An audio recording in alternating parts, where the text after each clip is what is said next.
تاریخ جو ہے بڑی سبق آموز ہے. 1947-48 کی جنگ دیکھ لیں جب کشمیر کا مسئلہ ہوا, پھر 65 کی جنگ دیکھ لیں, پھر جب ہندوستان نے یہ مین بارڈر کھول دیا پھر کچھ نہیں ہمیں حاصل ہوا. پھر اس کے بعد آپ دیکھ لیں کارگل کی جنگ میں دیکھ لیں, ہم گھس کے جا کے بیٹھ گئے تھے لیکن پھر بھی انڈیا نے ہمیں اٹرلی نے نیوٹرلائز کیا اور ہم کچھ گین نہیں کر پائے, اور انٹرنیشنل پریشر جو ہے وہ انڈیا ڈلوا دیتا ہے کیونکہ ہم آئسولیٹڈ ہے, پھر بھی ہم کچھ نہیں کر پائے. مقبوضہ کشمیر میں محمد اشرف خان صحرائی صاحب بہت اہم رہنما ہیں حریت کانفرنس کے. ان کے صاحبزادے جنید صحرائی اپنے ایک ساتھی کے ہمراہ جو ہے وہ بھارتی فوج کے ساتھ لڑتے ہوئے شہید ہو گئے. ان کی شہادت جو ہے ان کے والد صاحب نے ان کا غائبانہ نماز جنازہ بھی پڑھایا.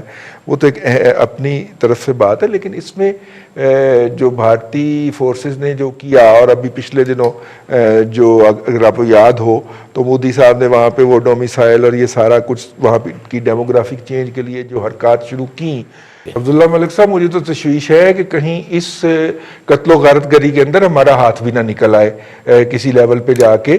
جتنی فیسیلیٹیشن خاموشی تو یہی بتاتی ہے, جتنی فیسیلیٹیشن ہم کر رہے ہیں, مجھے تو یہ خدشہ ہے چوہی ظہیر صاحب کہ اور کوئی 5-10 سال کے بعد پتہ چلے کہ اس میں ہمارا ہی ہاتھ تھا اور ہم ہی چپ کر کے یہ بیٹھے ہوئے تھے کہ یہ جناب جو کشمیر کا جو ہے یہ پوری طرح مودی صاحب اس کو امپلیمنٹ کر لیں. ہم دعائیں کرتے رہے ہیں جی کہ مودی صاحب آ جائیں گے منتخب ہو کے, ہمارے پرائم منسٹر صاحب جو ہیں وہ چوہی ظہیر صاحب دعائیں کرتے رہے ہیں کہ وہ منتخب ہو کے آ جائیں تو کشمیر کا مسئلہ حل ہو جائے گا. تو یقیناً اس طرح حل ہونے جا رہا ہے, حال کی طرف اشارہ تھا نا. تو اب اس میں آپ کو بھی سمجھنا چاہیے اور میرے جیسے پاگلوں کو بھی سمجھنا چاہیے کہ اصل میں یہ ایشو ہے کیا. دیکھیں رضوان صاحب, بڑی اچھی بات کی ہے آپ نے اور صحیح پوائنٹ آؤٹ کیا ہے. دیکھیں کہنا بڑا آسان ہے اور اس میں کوئی بعید نہیں ہے کہ ہمارا ہاتھ ہی ڈکلیئرڈ ہو جائے, اور جیسے پاسٹ میں بھی دیکھا گیا ہے ہمارا ہاتھ ڈکلیئرڈ ہوا ہے. اور یہ اتنا امپورٹنٹ اور سینسٹیو ایشو ہے جو 1947 سے چلا آ رہا ہے. آپ یہ دیکھیں آج 7 ماہ ہو گئے ہیں پورا لاک ڈاؤن کیے ہوئے کشمیر کو, اور جب سے کووڈ-19 آیا ہے اس وقت سے 2 ماہ ہو چکے ہیں. لیکن جس طریقے سے انڈیا جو اپنی منمانی کر رہا ہے اس میں کامیاب ہو رہا ہے, چاہے وہ کانسٹیٹیوشنل ٹیررزم امینڈمنٹس ہوں جس میں ڈومیسائل کا چینج ہونا اور جو میجورٹی میں جو ڈیموگرافک چینج کرنے جا رہے ہیں, یہ سارے کے سارے. لیکن آپ یہ دیکھیں یہ کر کیسے رہے ہیں اور کتنے سکون سے اور دھڑلے سے اور بدماشی سے کر رہے ہیں. اور اس کے برعکس جن کا جو سٹینس ہے, جو ہمارا سٹینس ہے وہ کہاں ہے؟ کیا ہم وہ جو اس کے جس طرح کا سٹینس ہمیں لینا چاہیے کیا ہم لے رہے ہیں؟ بالکل بھی نہیں. ہم دیکھیں یہ چیز انڈیا کسی بھی طریقے سے ریڈی نہیں ہے. ہم نے یہ کنفیس بھی کر لی ہے اور انٹرنیشنل لیول پہ بھی بتا دیا ہے کہ جو بائیلیٹرل ٹاکس ہیں وہ فیلڈ ہو چکی ہیں, اور ہم کسی تھرڈ پارٹی کی طرف دیکھ رہے ہیں کہ کوئی آئے اور آ کے کوئی مسیحا, کوئی سپر پاور, کوئی ہماری ہیلپ آؤٹ کرے. لیکن کیا ہم ہیلپ کر سکتے ہیں کشمیریوں کی؟ ہمیں دیکھیں بڑی تاریخ جو ہے بڑی سبق آموز ہے. 1947-48 کی جنگ دیکھ لیں جب کشمیر کا مسئلہ ہوا, پھر 65 کی جنگ دیکھ لیں, پھر جب ہندوستان نے یہ مین بارڈر کھول دیا پھر کچھ نہیں ہمیں حاصل ہوا. پھر اس کے بعد آپ دیکھ لیں کارگل کی جنگ میں دیکھ لیں ہم گھس کے جا کے بیٹھ گئے تھے لیکن پھر بھی انڈیا نے ہمیں اٹرلی نے نیوٹرلائز کیا اور ہم کچھ گین نہیں کر پائے, اور انٹرنیشنل پریشر جو ہے وہ انڈیا ڈلوا دیتا ہے کیونکہ ہم آئسولیٹڈ ہے, پھر بھی ہم کچھ نہیں کر پائے. پھر اسی طریقے سے آپ کو یاد ہوگا کہ پھر ہمیں جب یہ کنفیس ہو گیا کہ جناب ہم کچھ نہیں کر سکتے, پھر ہم نیوکلیر ڈیٹرنس کی طرف گئے کہ چلو نیوکلیر ڈیٹرنس ہو. چلو مان لیا نیوکلیر ڈیٹرنس ہے, اور جس طریقے سے ہر پاکستانی ابھی یہ بات کرتا ہے کہ ہم ناکو چنے چبا دیں گے انڈیا کو, ٹھیک ہے بھائی چبا دیتے ہیں. کیا کل کو کوئی بھی وار ہوتی ہے تو الٹیمیٹلی نیوکلیر وار ہوگی, کیا انٹرنیشنل لیول پہ ہم اس کو فیس کر سکیں گے؟ کیا انٹرنیشنل کمیونٹی ہمیں کرنے دے گی؟ بالکل بھی نہیں. دوسرے حالات آپ یہ دیکھیں. چوہی ظہیر صاحب آپ دیکھیں کتنی جیدار قوم ہے. آپ نے ابھی اوپن کیا ہے اور کس طرح کرونا کی اس نے ایسی تیسی پھیری ہے جا کے بازاروں کے اندر, اور وہاں پہ قوم کس طرح کھل گئی ہے, کھل کے وہ ٹوٹ کے پڑی ہے. میں آج ایک جگہ پہ گیا ہوں, دکان چھوٹی سی تھی اور اس میں بیٹھنے کے لیے کچھ 6 قریب سیٹیں تھیں, اور کوئی 13 کے قریب جیدار خواتین جو تھیں، انہوں نے بچے اٹھائے ہوئے تھے، وہ باہر کھڑی انتظار کر رہی تھی کہ وہ اندر سے چیزیں خرید کے نکلیں اور ہم اندر گھسیں. آپ ایسی قوم کے جذبہ جہاد کو یار کو تھوڑا سا خلوت پیش کرے نا یار. دیکھیں یہ جو کرونا کی بات کی ہے اس میں بھی دو پہلو ہیں. ایک تو پہلو یہ ہے کہ کرونا پھنس گیا، وہ سوچ رہا ہے کہ شاید میں یہاں سے بھاگوں کیسے، مان لیا ٹھیک ہے. لیکن امپیریل کالج لنڈن کی کل میں ایک رپورٹ دیکھ رہا تھا جس میں وہ پریڈکٹ کر رہے تھے پاکستان کی کیجویلٹی ریٹ بہت زیادہ ہے، بہت زیادہ فیٹیلٹی ہے. سو ہم یہ دعا کر سکتے ہیں کہ اللہ کرے کوئی امیون سسٹم کافی بہتر ہو جائے اور ہماری بچت ہو جائے کرونا سے. لیکن کیونکہ یہ ایک بڑا ڈینجرس اور طبی معاملہ ہے اور اس میں اگر ہم بچ جاتے ہیں تو ہوگا، لیکن مشکل ہے. یہ الٹیمیٹلی اس کے آثار ابھی ہم پریڈکٹ کر سکیں گے صحیح جون میں، اور اگر واقعی کرونا بزدل ہوا اور بھاگ جائے تو اس سے خوش قسمتی کی بات کیا ہے. لیکن اگر آپ جو کشمیر کی بات ہو رہی تھی، کشمیر میں آپ دیکھیں جب کشمیر کے ہم لیول پہ اگر کشمیر کی آزادی کی بات کرتے ہیں یا وہاں جو ہیومن رائٹس کے جو وائلیشنز ہو رہی ہیں ان کو ہم نے کرنا ہے، تو سب سے پہلے ہم جو کم از کم جو انٹرنل سٹیبلٹی ہے اس کو دیکھتے ہوئے انٹرنیشنل کمیونٹیز کو آن بورڈ کریں. دیکھیں ایک چیز پکی ذہن میں ہے، آر ایس ایس، ہندو اور مودی کی انڈر لیڈرشپ جو ہے دے ہیو ڈیسائیڈڈ کہ انہوں نے بائیلیٹرل ٹاک نہیں کرنا.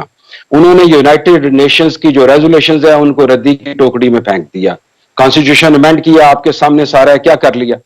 تو اس کا دو ہی حل نظر آتے ہیں. یا تو یہ ہے کہ آپ اکنامکلی اتنے اسٹرانگ ہوں کہ انڈیا خود بات چیت پہ ریڈی ہو، اور دوسری بات یہ ہے کہ انٹرنیشنل لیول پہ اتنا پریشر انڈیا کو ڈالا جائے اور آپ انٹرنیشنل کمیونٹی کو اپنے ساتھ جوڑیں اور ان کو یہ باور کریں.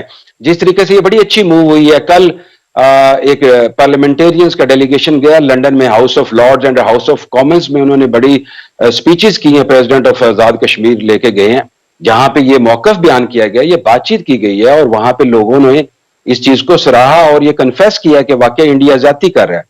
سو یہ اکراس دی بورڈ جو ہے اس طرح کے ڈیلیگیشن جانے چاہیے، اور جو آکوپائڈ کشمیر کے لوگ ہیں ان کو بھی اپنی جو آواز ہے اس کو بڑھانا چاہیے اور انٹرنیشنل لیول پہ بات کرنی چاہیے. یہی حل ہوگا. جنگ جو ہے وہ میرا نہیں خیال کوئی حل ہو. تو یہ اب ہمارے پرائم منسٹر صاحب پھر کہتے ہیں کہ جی میں فون کرتا ہوں تو مودی میرا فون اٹینڈ نہیں کرتا، اور جب آپ برابری کی بنیاد کے اوپر وہاں پہ جا کے بات کر رہے تھے تو بہت تکلیف تھی، اس کو بہت تکلیف تھی ان کو نا کنٹینر سے، جب آپ برابری کی بنیاد پہ بات کر رہے تھے. تو اب ہمیں بتا رہے ہیں، اپنی بےزتی کا قصہ سناتے ہیں کہ میں فون کرتا ہوں تو وہ فون اٹینڈ نہیں کرتا. تو یار یہ بات بتانے والی نہیں، یہ تمہاری بےزتی ہے بھائی، اپنی بےزتی کروا رہے ہو، ملک کی بھی بےزتی کروا رہے ہو. اب گوئنگ فارورڈ جی، یہ جو کچھ بھی ہے اس وقت موجودہ حکومت جس طرح کشمیر کو ہینڈل کر رہی ہے، مطلب ہمیں ذہن میں آیا ایک سوال، کرتارپور کے بعد اگلا حصہ کون سا ہے جو ہم بھارت کو آفر کریں گے؟ دیکھیں سب سے بڑا حصہ تو کشمیر والا ہی ہے. وہ تو ہم نے پہلے آفر کیا نا، پھر اس کے چنگے میں ہم نے کرتارپور آفر کیا. اب کون سا حصہ ہے؟ میرا خیال کشمیر میں ہی کوئی حصہ ہم آفر کریں گے یا ہم افغانستان کی طرف کوئی حصہ دیں گے، کیونکہ ادھر بھی ہم نے ایک حصہ آفر کیا. کشمیر والا جو کہ ایک اور ایشو ہے تو اسی میں سے کچھ ہم ان کو دیں گے، اور پھر افغانستان میں تو یقیناً ہم کہہ رہے ہیں کہ اگر آپ کے پاس کوئی پازیٹیو پوائنٹس ہیں تو آ جائیں، آپ بھی ہمارے ڈائلاگ میں آ جائیں. دیکھیں رضی صاحب بات بڑی واضح ہے. یہ کہا کرتے تھے کہ پچھلے حکمران غدار ہیں، چور ہیں، لٹیرے ہیں، کشمیر کو بیچ دیا، ان کے ہاں فیملیز کی شادیوں پہ مودی آتا ہے، یہ فلاں ہیں فلاں ہیں فلاں ہیں. بھائی مان لیا ان کو، ہم جو کچھ آپ نے کہا ہم نے کہا جی ٹھیک ہے، مور لگا کر ان کو ہم نے گھر بھیج دیا. دیکھیں اب تو آپ 17 18 19 ماہ سے اب تو آپ حکومت میں ہیں. آپ جو کچھ کہا کرتے تھے، بڑی بڑی دبانگ باتیں کیا کرتے تھے، انٹرنیشنل فورا پہ آپ نے جا کر بات کی.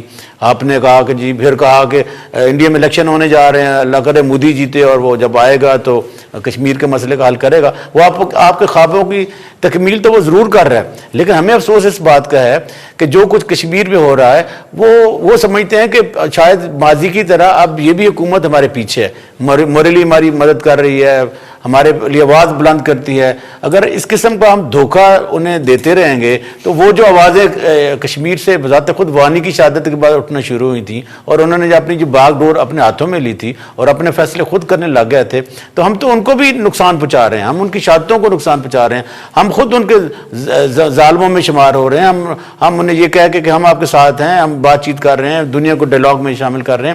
یہ سارے کا سارا پھر ہمیں ایک فریب سے لگتا ہے. اور اچھی بات بات نہیں ہوگی ہماری موجودہ حکومت کے لیے کہ کشمیریوں کو وہ اس جانسے میں رکھے، میں تو جانسے ہی کہوں گا، جانسے یا دھوکے میں رکھے کہ وہ ہماری اس دھوکہ دہی پہ رہتے ہوئے اپنا تمام کو گوا بیٹھے، اور پھر ہمارا تو کچھ نہیں جائے گا کیونکہ ہم تو بیچ چکے ہیں۔ لیکن ایک بات ضرور ہے رضی صاحب کہ مودی یہ کہنے میں آگے جانے میں ہے کہ پاکستان کے ساتھ ہمارے اچھے تعلقات ہیں، ابھی موجودہ حالات میں ہم نے ان کو میڈیسن بھی بھیجی ہیں، اور کشمیر پہ اب وہ کوئی انٹریگ بھی نہیں کر رہے، کوئی وہ نان اسٹیک ایکٹر کو سپورٹ بھی نہیں کر رہے، اور کشمیر میں کوئی ہمارے لیے مسائل پیدا نہیں کر رہے۔ تو ہمارا ایک اچھا دوست ہے عمران خان، اللہ کرے کہ 5 سال اگلے بھی اس کو ملیں تاکہ کشمیر کا مسئلہ ہماری فیور کا حل ہو جائے۔ تو قوم کو اب سوچنا ہوگا ان لوگوں کو جو کشمیر کی بات کرتے ہیں، جو ہماری جیسے جماعت اسلامی ہے اور لوگ ہیں جو کشمیر کے لیے درد رکھتے ہیں، اور ہم تو ہیومن رائٹس والے ہیں، ہم تو اس ظلم تشدد کا بالکل اس کو مذمت کریں گے، لیکن ہمیں مذمت اپنے موجودہ حکومت کے رویوں کی بھی کرنی چاہیے۔